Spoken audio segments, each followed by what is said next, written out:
Joe Biden never once forgot where he came from or why he got into politics in the first place. First elected to the Senate from his home state of Delaware in 1972 at the age of 29, and he went on to have one of the most remarkable careers in the history of the Senate. He served as chairman of the Foreign Relations and Judiciary Committees. But first and foremost, he has been a devoted husband, father, and proud grandfather. His political opponents once dubbed him as Middle-Class Joe, an attempt to belittle or poke fun at his appeal to the average working folks that he so proudly served. He never shied away from being called Middle-Class Joe because he understands that a strong middle class is vital to our democracy. He understands that a strong middle class is good for our economy. He understands that a strong middle class is essential to the whole idea of the American dream. The idea that if you work hard and play by the rules, you get to share in the success of this nation. In 2008, Biden had the honor of being selected President Obama's vice president. And he stood side by side with the president, helping America come back from the worst economic crisis since the Great Depression, passing the Affordable Care Act, repealing Don't Ask, Don't Tell, elevating Justices Sonia Sotomayor, Elena Kagan to the Supreme Court, and keeping America safe. And Joe's never been afraid to tell people that one of the foundations of a strong middle class is a strong labor movement. He understands that America's labor movement must be partners in rebuilding an economy that values and respects hardworking Americans from all walks of life. As senator and as vice president, he's spoken out for those Americans who go to work every day. He stood up for the men and women who made this country what it is, because he knows as we as a nation are only as strong as America's working families. Throughout his long public career, Joe's always been one of IBEW's closest and most reliable friends. And by the way, the first labor union to endorse him as a young 29-year-old running for U.S. Senate was the IBEW.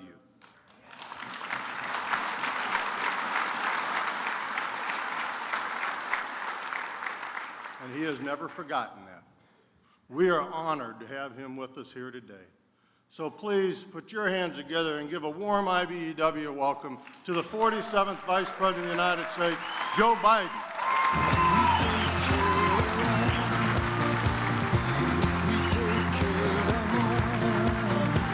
Hey, guys. Whoa.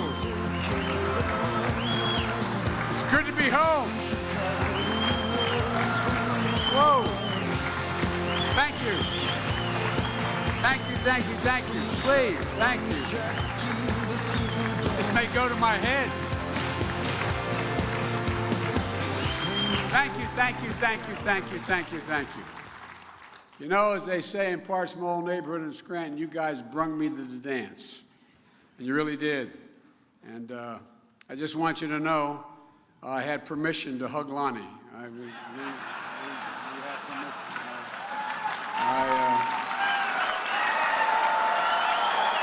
I don't know, man.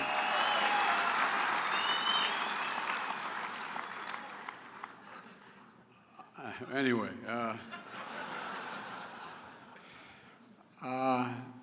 look, it's great to be with you, for real. Lonnie, the international president, has done such an incredible job, along with Kenny and Secretary General and Mike, Director of Construction and Maintenance. But before I begin, I want to say something to you all. Congratulations. And here's what I mean by that. Congratulations, because you guys are leading the union movement back. 2017, Baltimore Gas and Electric, 1,418 new brothers and sisters. Biggest in 125 years. 2018, Atlanta Gas and Light, 700 new brothers and sisters. And it keeps going on. Look, we're coming back. You are coming back. We need you back. When I look out at this crowd, let me tell you what I see. I see my old neighborhood in Claymont and Scranton. I see the backbone, and no, that's not hyperbole. I see the backbone of the nation. I see people not only are smart, but people with physical courage to do the things your members have to do.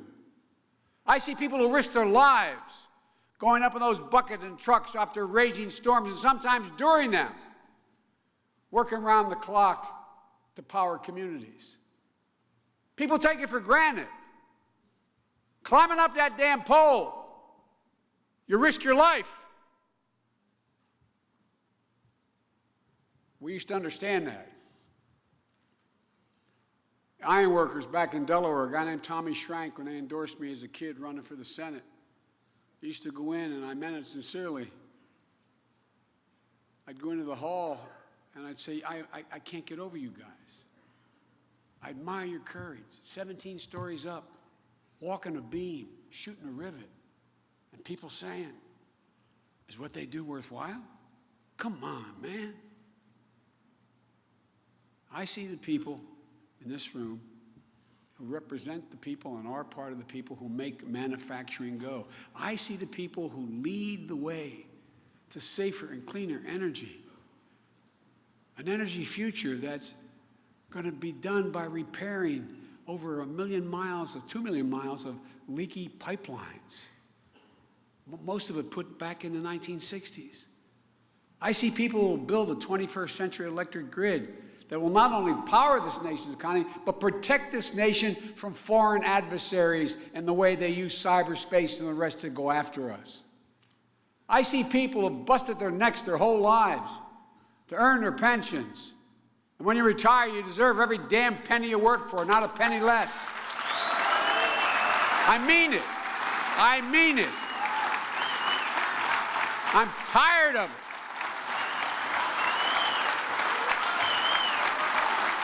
Look, it's not right. I see people like millions of people across this nation who get up every single day, go to work, raise their families, pay their taxes, volunteer in their communities, and make the country work. And all you're looking for is to be treated fairly, with respect, with some dignity. Because you matter. Look, think about it this way. This is how I think about it, not a joke. And we used to think about it, how my family and my neighborhood thought about it. There is no possibility any of those guys and women making millions of bucks on Wall Street, doing good work wherever they're doing and doing very well, they could not function without the work you do. Literally, it's impossible to make the country function without what you do. And don't you forget it. Don't you forget what you do. We've gotten so damn sophisticated. We've gotten so damn elitist. Just like I hope you guys understand. When that storm comes and the storm sewer's overflowing and some poor sucker's out there cleaning it, you owe him or her thanks. They make life work for us. And I hate the way things have changed over the last 15 to 20 years. Folks, let me ask you a question. How do we get to the place where people who build bridges, repair our roofs, keep our water systems going, teach our kids, take care of our sick parents, our children, run into burning buildings rather than away from them, grow our food, build our cars, pick up the garbage off our streets, iron workers, steel workers, boiler makers, plumbers, electrical workers? How the hell do we get to the place where a lot of you don't think the rest of the country sees you or hears you or knows you, or maybe most important, respects you, literally respects you for what you do? I tell all my sophisticated friends, they say, well, that's, that's respect. What are you talking about? I said, you do a job. You hope if you do it well, your colleague's going to say, good job. It matters. It matters how we treat people. It matters how we talk to them. You guys are like me. I never walk away from a table without thanking the waiter. Not a joke. That's how I was raised. My father was a white collar. If you listen to Barack, you'd think he climbed out of a coal mine with a lunch bucket in his hand from Scranton. Joe Biden from gritty Scranton. They really resent that in Delaware. But my dad was a guy who literally taught us, not a joke. He said, every single person, not a joke, deserves to be treated with dignity. I've never once saw my father, never once saw my father, whether he's walking into the DuPont building and the CEO walked by, to say hi and say hi to the shoe shine guy. I never once saw my father not treat every one of his employees. He was a general manager of a large car dealership. I never once saw him didn't treat Bruce. He thought the worst thing that could happen, the worst sin of all, was the abuse of power, economic power, political power. He said the cardinal sin was for a man to raise his hand to a woman or a child. But my father insisted that everybody be treated with respect. Hello, how are you? Great job, thanks. Simple, basic things that let people know what they do matter. Their work matters. Their job matters. They matter. Let me tell you something. And this is not a political statement, this is a statement of fact. This country was not built by Wall Street bankers and CEOs and hedge fund managers. A lot of good people, they're decent people. It was built by the great American middle class, the most significant economic power in all, for real. That's the American story, a story of ordinary people from the neighborhoods you and I grew up in, going out and giving half a chance and doing extraordinary things. And how do you think we built the great middle class? I've been saying this for 45 years. Unions. Unions. That's a fact. Unions. Some politicians are afraid to use the word union. Not me. Unions built this middle class.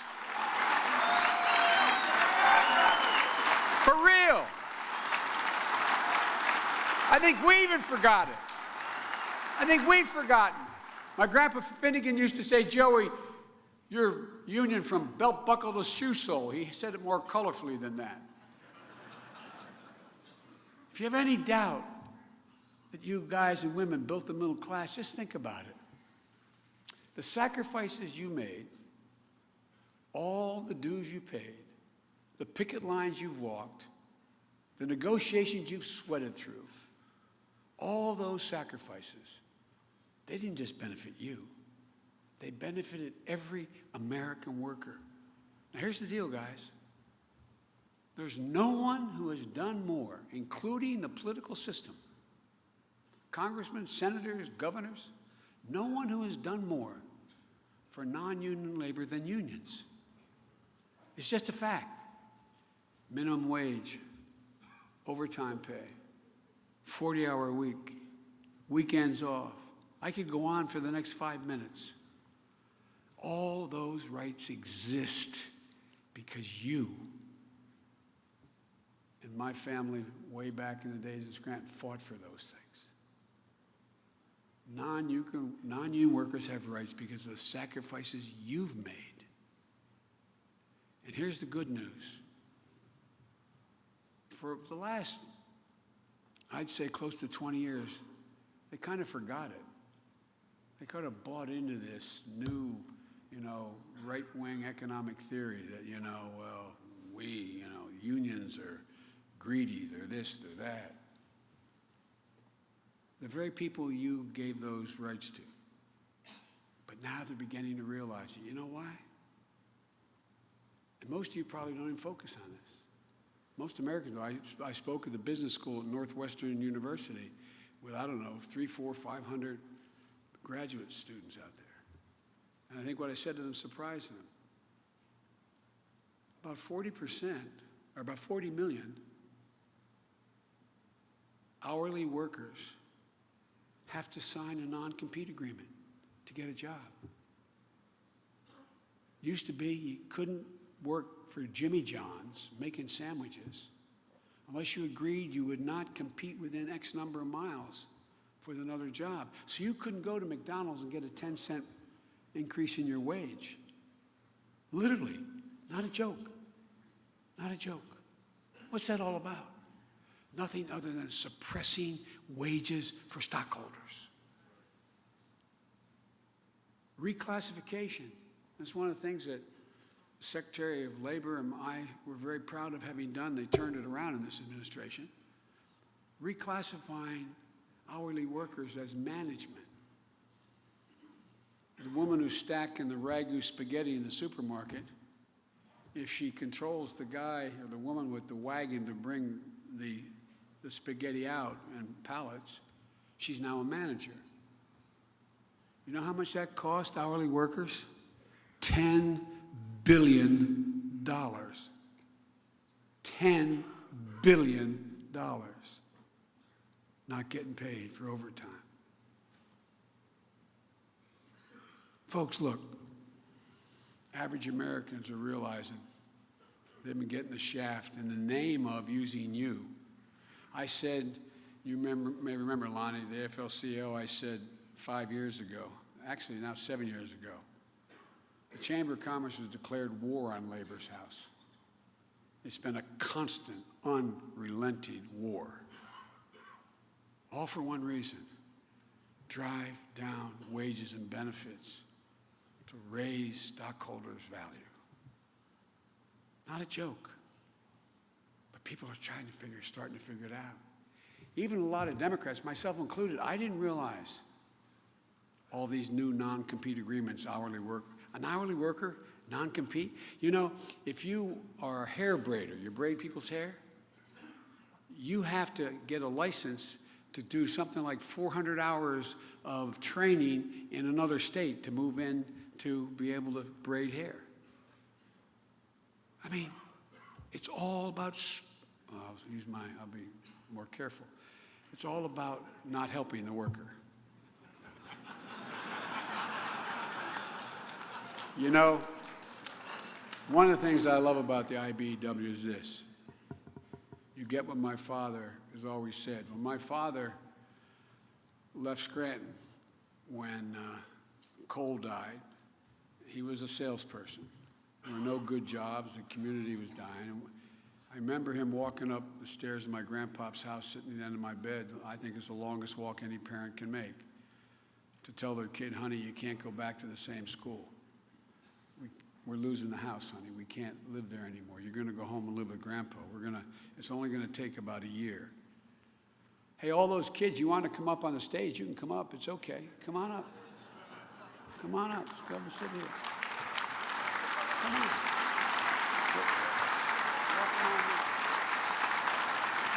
Any kids can come up. So, how you doing? What's your name? Hi, Nick.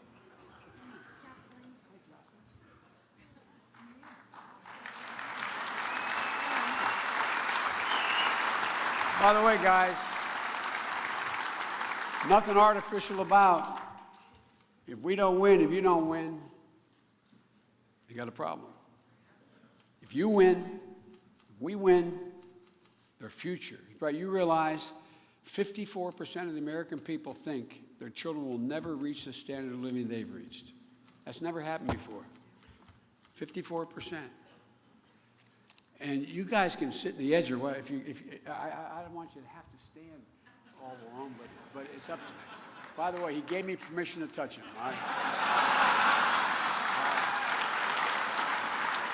Why don't you sit in the room right now? Sit right here.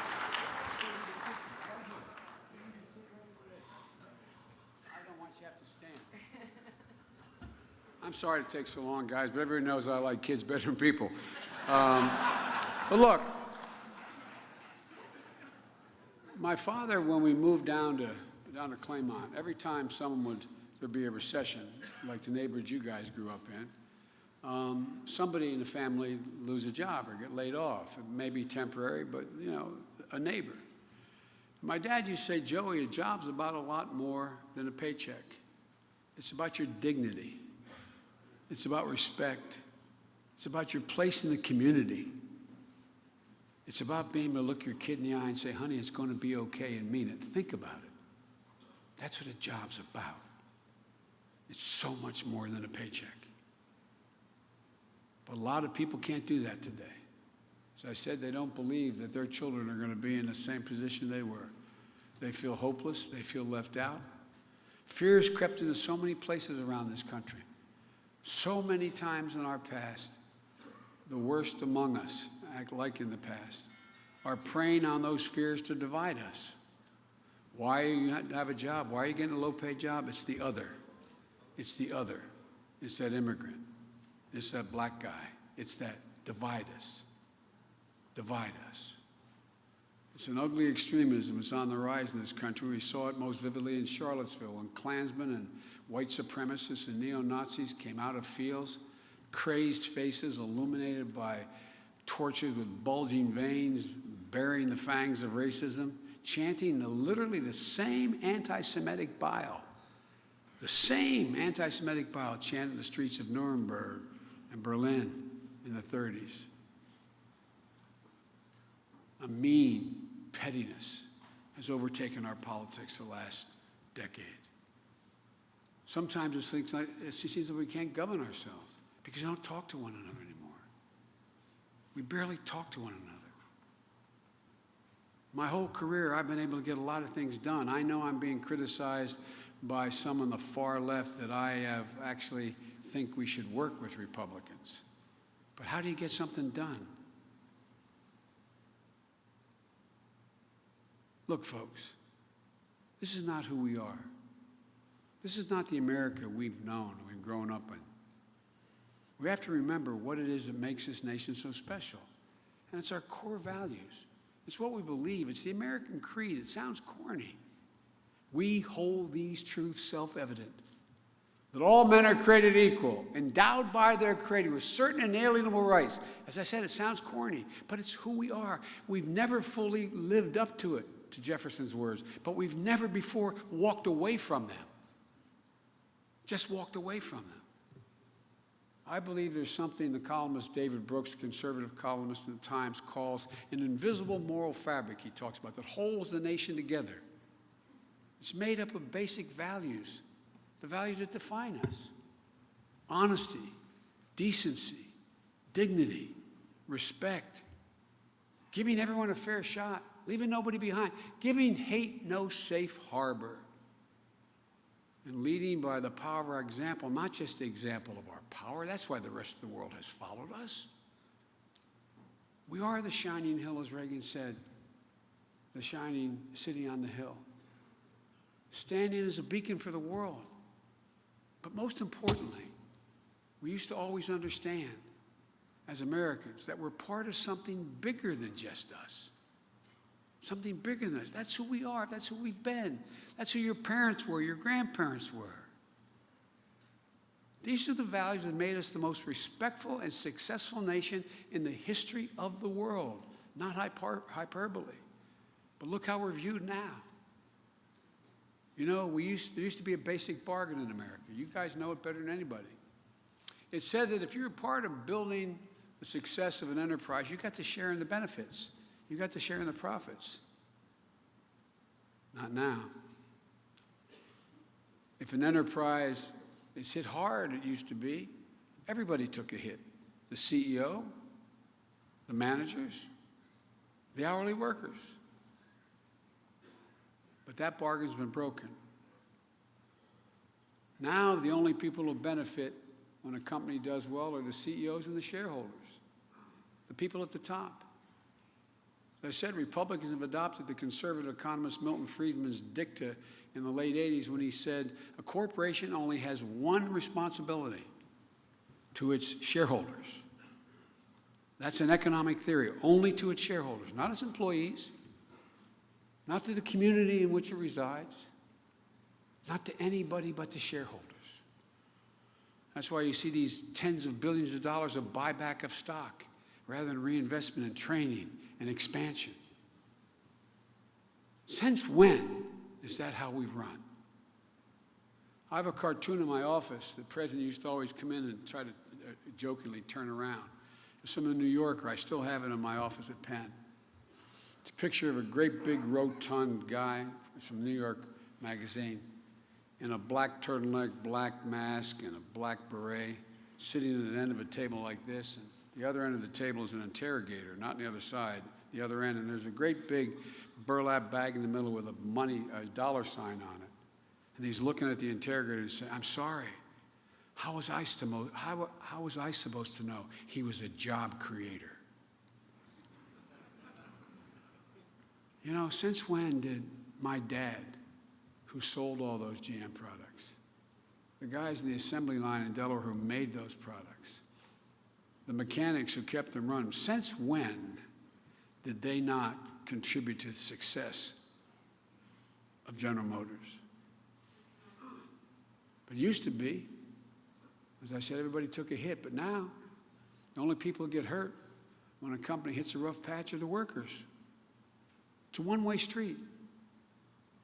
I couldn't remain silent after General Motors because I was the guy that was given blame and credit for bailing out, being the loudest voice in the administration for bailing out General Motors, an iconic industry, because I knew the capability of American labor. And American labor, the UAW took a big hit to get that done. The first year back, General Motors made $8 billion in profit. In 2018, they made $8 billion in profit. Just a few years after being bailed out by all of you, the American taxpayer. The CEO, good woman, CEO and top executives, the shareholders, they did incredibly well. Then the market turned on 4 of their products, maybe 5. GM hit a rough patch. So what happens? They close plants, lay off 17,000 UAW workers, announce they're going to build new facilities in Mexico, and the GM salary, the head of General Motors, goes from $22.9 million a year to $21.9 million. That year alone, they made $194,000. $1 million in a tax break. They could have given every one of those 17,000 people laid off a $10,000 severance pay to give them a chance to go somewhere. They could have come back and built those facilities, of new electric car facilities in the United States.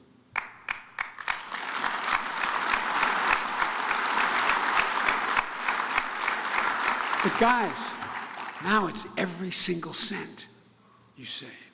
Where is the social responsibility? What's wrong? It's economically wrong and it's morally wrong. Sometimes I think President Trump is a tragedy in 2 acts.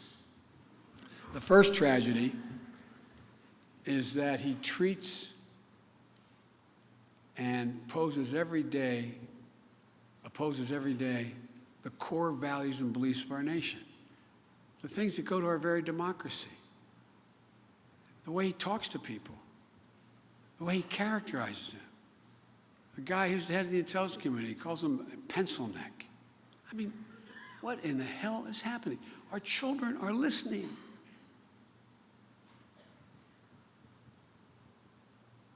Second tragedy is he's so consumed with personal grievances, so obsessed with the past, that for 3 years now, America has been focused on the past, not the future. Well, this president wages war on Twitter and insults his opponents, attacks our most important institutions, the courts, the press, the Congress, inflames our nation's oldest wounds of racism and hate. The rest of the world's passing us by. Whether it's China is now focusing on 5G, or the rest of the world's embrace of the Paris Climate Accords, look around. None of these countries are waiting. No one's waiting. We better wake up. This country can't afford more years of a president looking to settle personal scores. This country can't afford 4 more years of a president lacked in the past and grudges.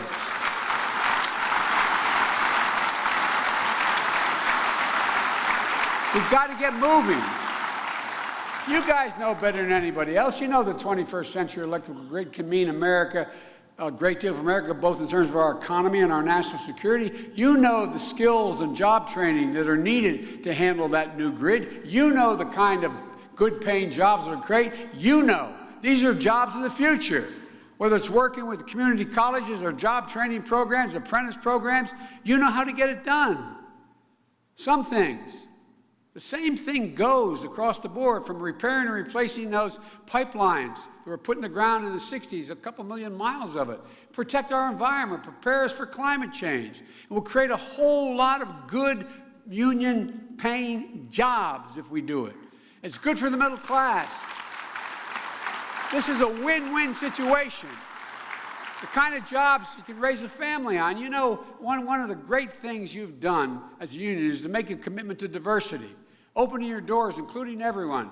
Because what's true of unions is true of America. You're stronger, we're stronger when everyone's in on the deal. And you're proof of something that I couldn't believe more strongly. That as we rebuild this middle class, which has been clobbered, this time everyone comes along. Black, white, Latino, men, women, young, old, everyone. We can do this. It's time to put our petty politics aside. It's time to start talking with one another again. Politics. It's in politics. They're our opponents, not our enemies. You know, you had to get something done. Because I've been part of getting things done my whole career, it's time for America to start thinking big again, for God's sake. This is the United States of America. It starts with a complete overhaul of our nation's education. We have to start educating our kids sooner. We know so much more now. Every single university and expert in the world acknowledges that our kids get to kindergarten or first grade. By that time, much of their brain is already developed. We need even more focus on them in early education. We have to face up to the fact that 12 years of education is no longer enough. Community college should be free, and we can afford it, guys. We can afford it. Not a joke. We don't have to punish anybody. We can increase from 6 to 9 million qualified people in community colleges, increasing the GDP by 0.2% a year by eliminating just one of the $1.640 trillion of tax loopholes. It's called stepped-up basis. You go out and you make a big profit, you're about to go cash it in, pay a capital gains tax, and you get hit by a truck. You leave it to your son or daughter, good people. They pay no tax. It's not an inheritance tax. It was a tax due 12 seconds earlier. That's $17 billion a year out of $1.600+ billion. It costs $6 billion a year to put everyone in a community college who's qualified, and that loophole is $17 billion. You can take the other 11 and reduce the deficit, for God's sake. No one gets hurt. No one gets hurt.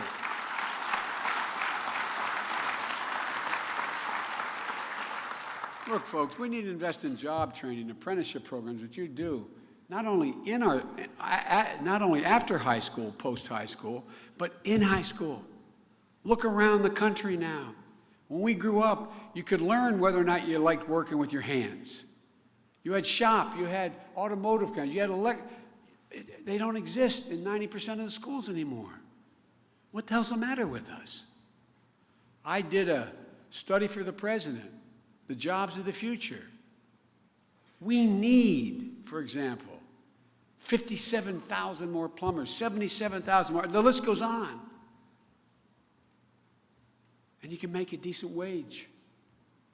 We should work to generate consensus. Democrats and Republicans, we should know one another. If I know your husband or your wife, and you're a senator or a congressman, and I know they have breast cancer, or I know that you have a son or daughter with a opioid addiction, or I know you just lost your brother or sister, it's hard to dislike you. I know you. and make a personal connection. Make a personal connection. And we can work together to compromise. But when we don't even know one another, what happens? What happens? We attack each other. We attack each other based on motive. You're in the pocket of unions, Biden. You're in the pocket of big this. You're in the pocket of that. Hard to get to yes and a compromise when you can't even talk to one another. Democrats and Republicans can do better. Look, if we were building America today from scratch, we wouldn't just have a 12-year education system. The reason why we led the world beginning of the 20th century is because we're the only nation in the world that had universal 12 years of public education. That's what built this country. Built you and what you built. So folks, my wife, Jill, who's a community college professor, says it best. She said, any country that out-educates us is going to out-compete us. It's just that simple. It's that basic. And I don't just mean high school. I don't just mean college. I mean in trades. I mean in all the new important technologies we have to master that don't require college degrees but require considerable knowledge. We need to take the next step to rebuild our healthcare system. The Affordable Care Act was a big step. You guys have fought for and been able to guarantee health care for your employees, your members. We need to build on it. What we can't do is blow it up and cause 22 million people that Barack and I were able to put on health care, give them peace of mind. I remember my dad, when he went from one company to another, lost his health insurance. And my mom said he stared at the ceiling at night, just worried, what happens? What happens if I get sick? What happens when my wife gets sick? We lose everything. It's peace of mind. If you remember, when we passed the Affordable Care Act, President Obama, I said something in fact, this is a big deal.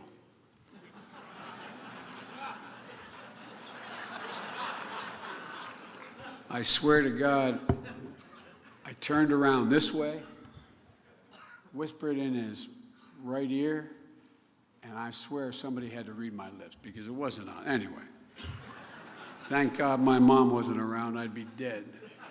But look, it was a big deal.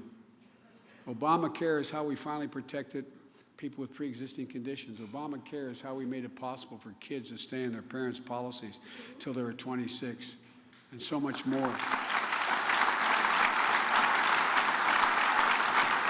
And folks, every day I worked alongside the president as vice president, but I was never more proud to have participated in anything other than passing that bill. And as you all know better than anyone, we need a massive commitment to rebuilding our infrastructure.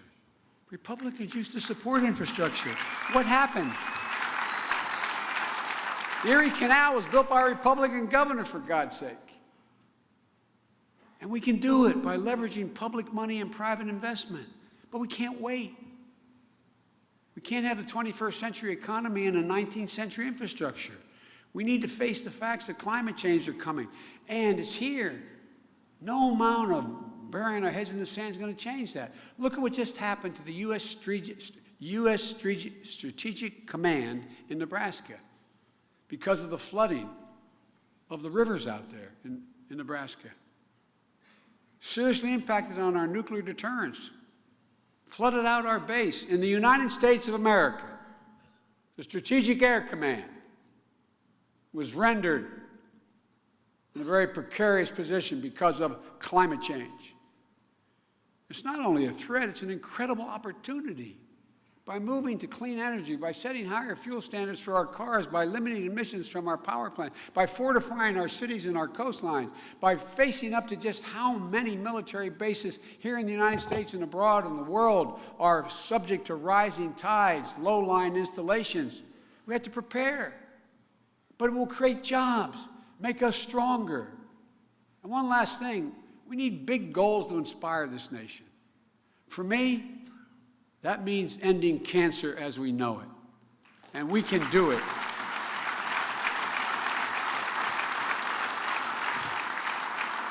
For too many people in this nation, far too many people in this room, you have gone through or going through what my family went through when we lost my beau, my son.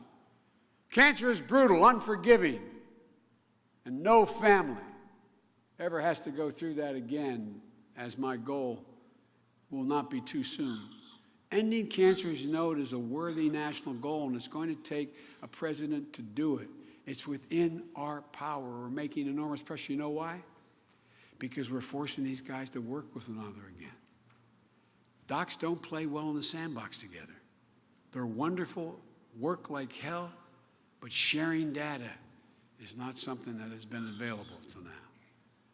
When I finished the moonshot in the administration, 21 heads of cancer hospitals and 5 Nobel laureates and a number of people came to me and said they want me to set up a Biden cancer initiative. I said, I've read everything I can about cancer and its cures and what needs to be done. But I said, I'm no expert. I said, why me? He said, you do two things well. You can convene people and you can shame them. I thought, that's a hell of a thing. But folks, I can honestly say I'm more optimistic today than when I got elected as a 29-year-old kid, not just about what we can do to cure cancer, but about America. America's in a better position, I'll end with this, than we've ever been in our entire career if we just get up off our feet, our backside. Stand up. Remember who the hell we are. We have the largest economy in the history of the world. We have the most powerful military in all of history. We have the most innovative entrepreneurs in the world. We have more great research universities in America than all the rest of the world combined. As my wife would say, Google it. We have the most agile venture capitalists. We have the most productive workers in the world. That's a fact. That's a fact. 3 times as productive as workers in Asia. We're virtually energy independent. Something no one thought of before. Folks, there's no reason why we can't own the 21st century. There's no reason why we can't. We just have to get out of our way. Remember who the hell we are. Folks, with you and your brothers and sisters in the movement, remembering who we are, that this is the United States of America. There's nothing we are incapable of doing. Nothing. So let's get the hell up and get it done. Thank you. Thank you.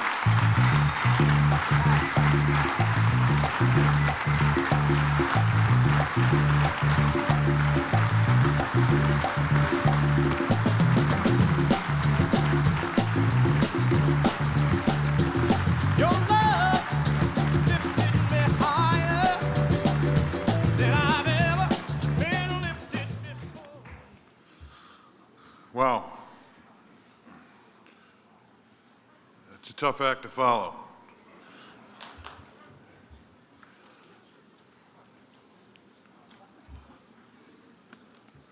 But, you see, we are running